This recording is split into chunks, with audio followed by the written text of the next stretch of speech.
Hi, this is Tutor Nick P, and this is verb phrase 7. The verb phrase today is mark up.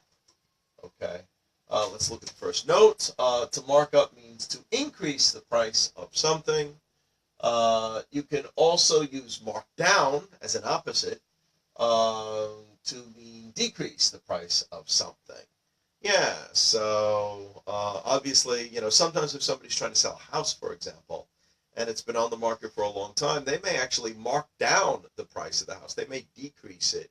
Or stores, if they've been trying to sell something for a long time, this item's not moving, they may mark it down just to move it out, to clear it. But other than that, might say, mark up. Mark up is normal. So let's look at the first example here. Retailers will naturally mark up items to make a profit. Yeah, I mean, they buy something for one price, they have to sell it for a higher price in order to make a profit, or otherwise they'll go out of business. So that's we say they have to mark up their items. All right, let's look at the second one.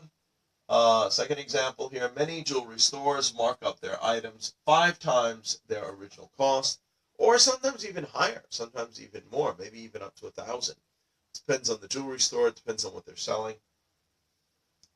Okay, good. And let's look at the last example. During hyperinflation in the Weimar Republic. Yeah, that was the old Germany before Hitler came to power. That was one of the things that caused it. The German currency started to fall apart.